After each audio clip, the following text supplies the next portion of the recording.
कभी सोचा है कि करोड़पति बनने का रास्ता शायद बैंक बैलेंस से नहीं बल्कि हमारी सोच से जुड़ा हो?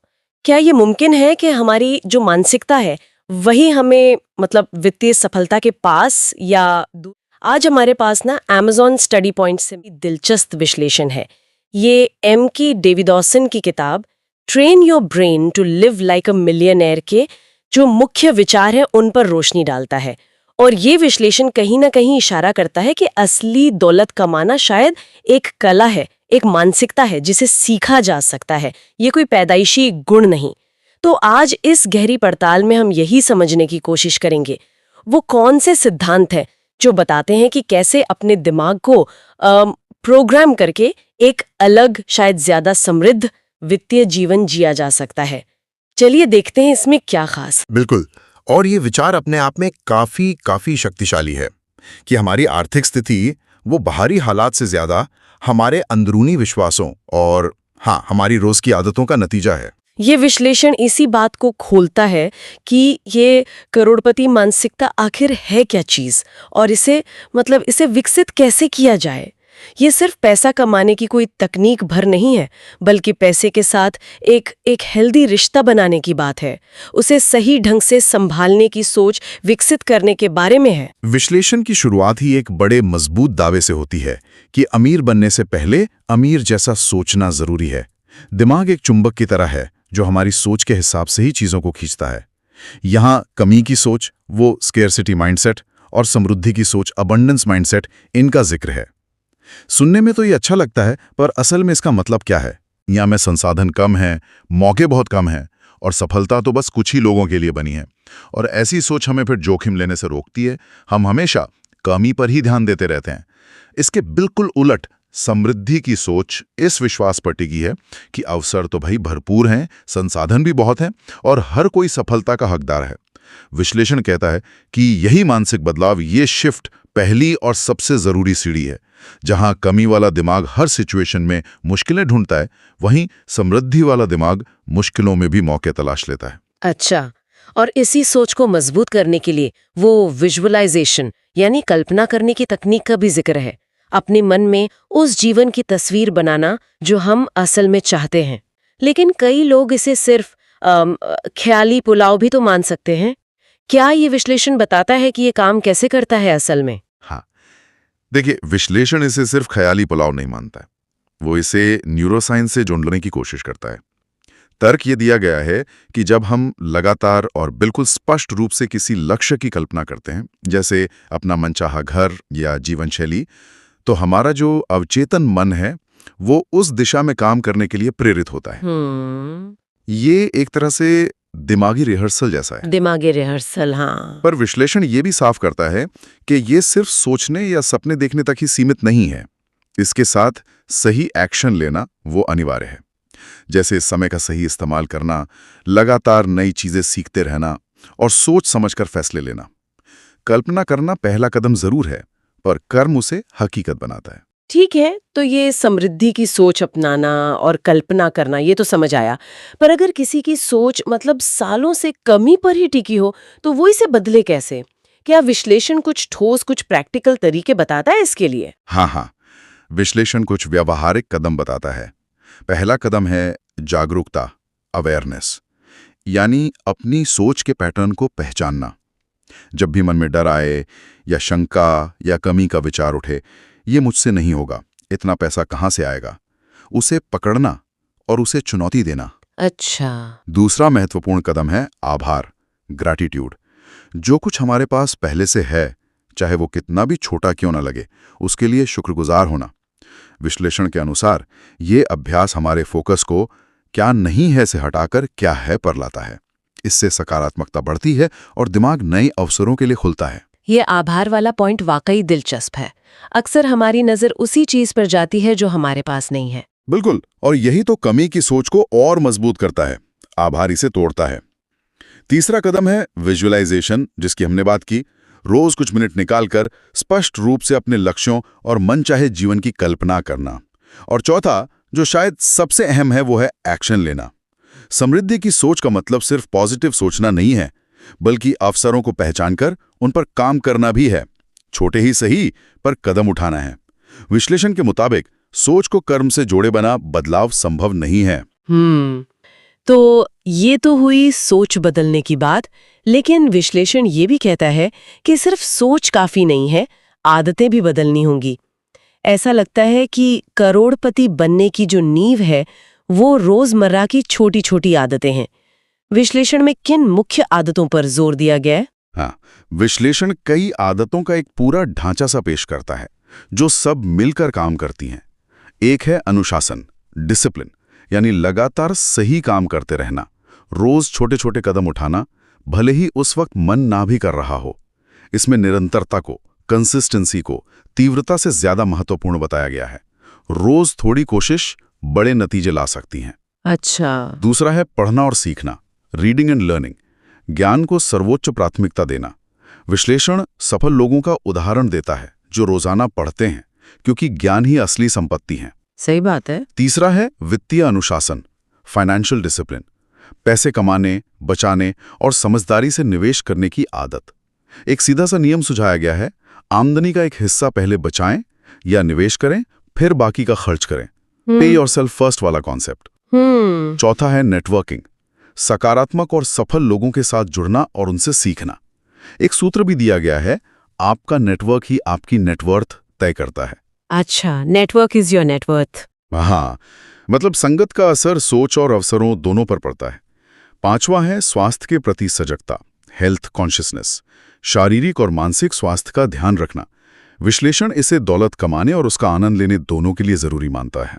बिल्कुल। छठा है लक्ष्य निर्धारण और विजुअलाइजेशन, गोल सेटिंग, स्पष्ट लिखे हुए लक्ष्य रखना और उन्हें हासिल करने की मानसिक तस्वीर बनाना। और सातवां है निरंतरता, कंसिस्टेंसी, इन सभी अच्छी आदतों को लंबे समय तक बनाए रखना, एक दो दिन नहीं बल्कि महीनों और सालों तक। ये वाकई दिलचस्प है कि ये आदतें अलग अलग नहीं हैं, बल्कि एक दूसरे से कैसे जुड़ी हुई हैं।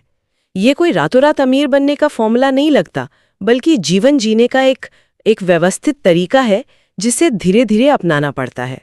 लेकिन सिर्फ आदतें बदलने से क्या होगा अगर हमारे मन में पैसे को लेके कुछ गहरी गलत धारणाएं बैठी हों? विश्लेषण इस बारे में क्या कहता है? ये एक बहुत ही महत्वपूर्ण बिंदु है जिसे विश्लेषण उजागर करता है। हमारे लिमिटिंग बिलीव्स, पैसों को लेकर हमारी सीमित करने वाली धारणाएं, जैसे पैसा सारी बुराइयों की जड़ है, या अमीर लोग तो बेईमान होते हैं, या फिर मैं तो कभी अमीर बन ही नहीं सकता। विश्लेषण कहता है कि ये विचार हमारे अवचेतन मन में गहरे बसे होते हैं और अनजाने में हमें पैसा कमाने या उसे अपने पास रखने से रोकते हैं। अगर हम अंदर ही अंदर पैसे को बुरा मानेंगे तो हमारा दिमाग हमें उसे पाने से रोकेगा ही। हाँ, ये तो है।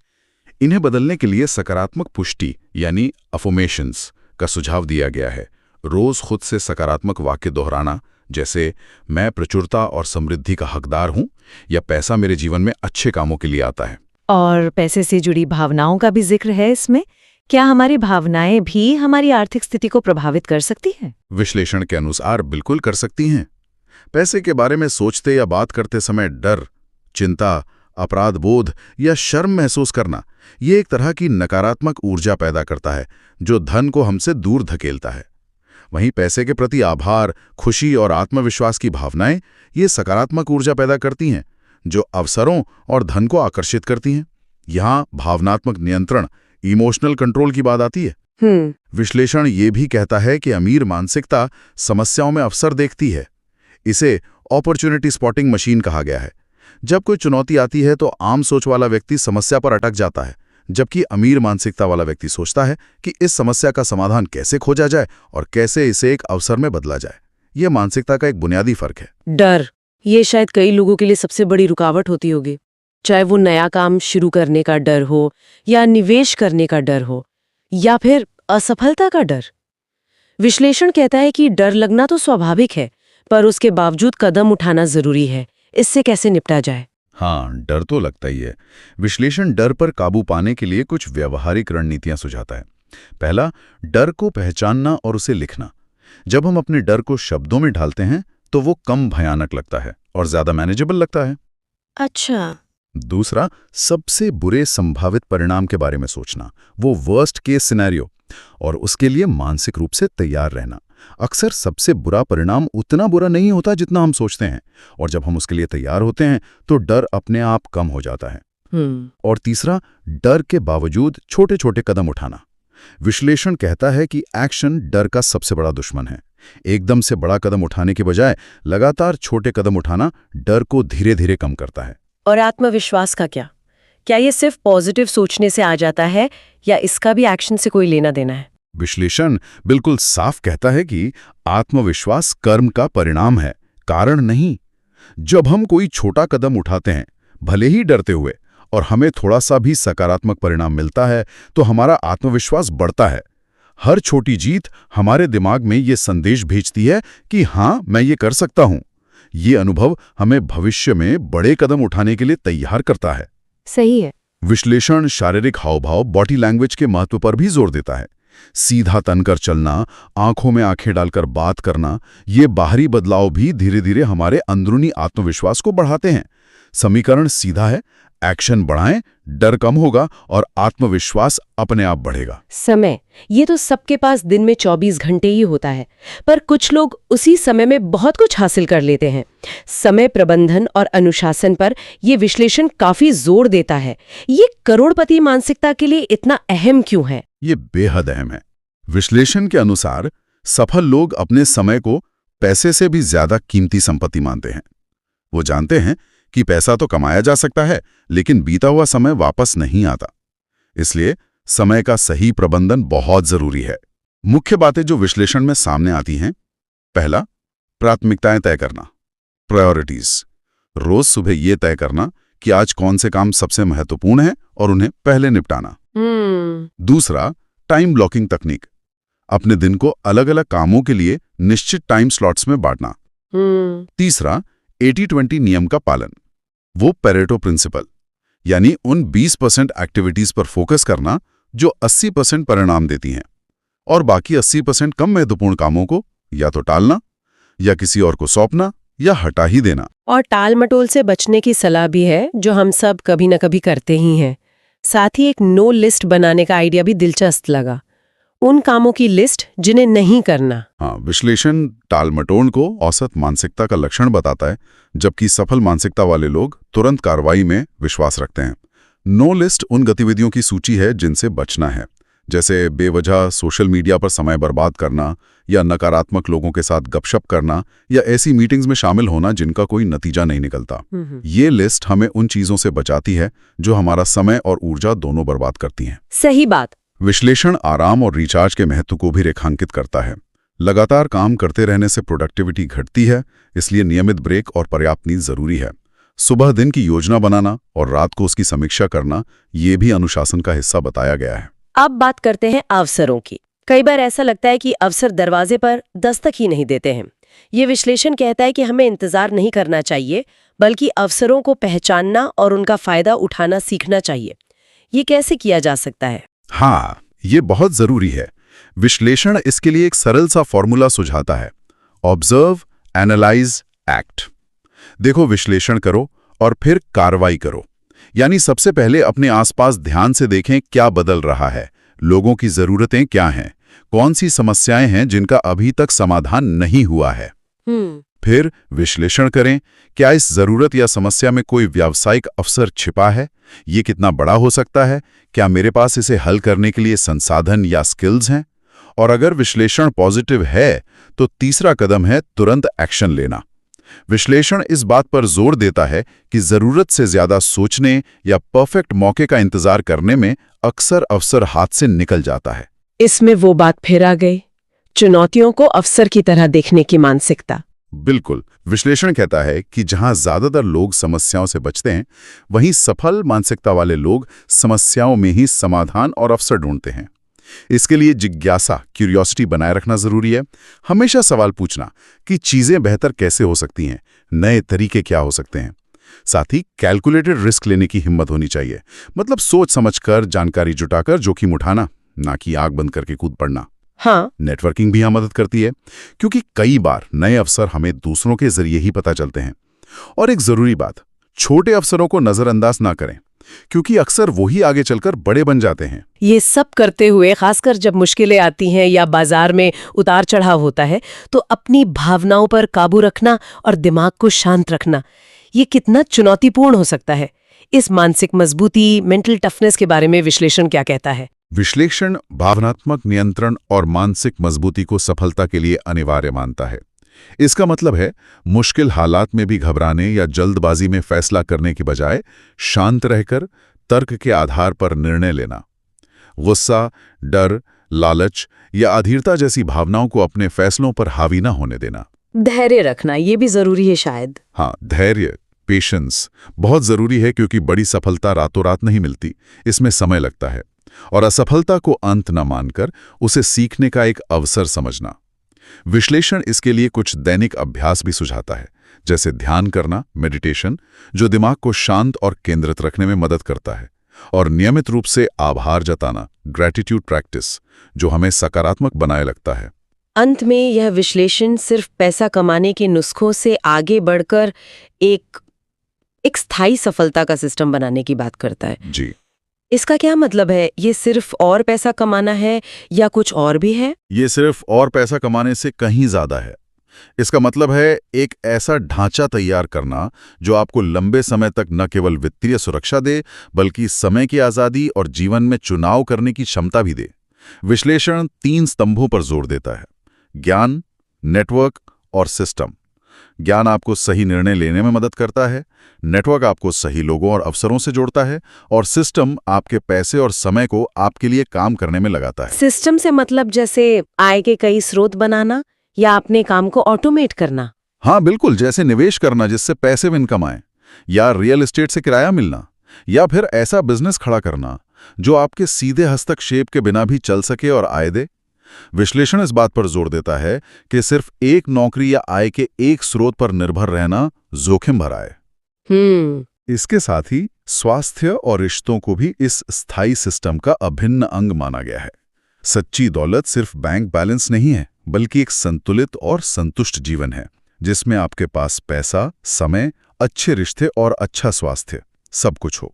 सफलता का असली मतलब है अपनी शर्तों पर जीने की आज़ादी। तो अगर किसी को इस रास्ते पे चलना शुरू करना हो, तो इस पूरे विश्लेषण का सार क्या है, निचोड़ क्या है? पहला कदम क्या होना चाहिए? विश्लेषण का निचोड़ एक लाइन में कहा जा सकता है: छोटे कदम, बड़ी निरंतरता। ये कोई जादुई छड़ी नहीं है। रोज एक छोटी आदत बदलें, रोज थोड़ा कुछ नया सीखें, रोज अपनी सोच को थोड़ा सा बदलें, रोज थोड़ा सा एक्शन लें। यही छोटे लगातार किए गए प्रयास मिलकर बड़ा बदलाव लाते हैं और उस करोड़पति मानसिकता का निर्माण करते हैं। तो Amazon स्टडी पॉइंट से मिले इस विश्लेषण को देखने के बाद ये तो साफ है कि करोड़पति बनना सिर्फ भाग्य या बाहरी परिस्थितियों का खेल नहीं है, बल्कि ये एक अंदरूनी यात्रा है। अपनी सोच को बदलना, सही आदतें विकसित करना, डर पर जीत पाना, समय का सही उपयोग करना, अवसरों को पहचानना और लगातार सीखते रहना, ये सब मिलकर उस मानसिकता को गढ़ते हैं जो वित्तीय सफलता की नींव रखती है। हाँ, और सबसे उम्मीद जगाने वाली बात यह है कि ये मानसिकता जन्मजात नहीं है। इसे सीखा जा सकता है, इसे विकसित किया जा सकता है। कोई भी कहीं से भी शुरुआत कर सकता है। ये विश्लेषण यही संदेश देता है कि छोटे, अनुशासित और लगातार प्रयास असाधारण परिणाम दे सकते हैं। असली दौलत शायद बैंक खाते के नंबरों में नहीं है, बल्कि उस मानसिक स्वतंत्रता और नियंत्रण में है जो सही सोच और अनुशासन से आती है। और यहाँ एक सवाल सोचने के लिए रह जाता है, आज वो कौन सी एक छोटी सी आदत या सोच में बदलाव हो सकता है जिसे अपनाकर कोई भी इस मिलियनेयर मानसिकता की दिशा में अपना पहला ठोस कदम बढ़ा सकता है?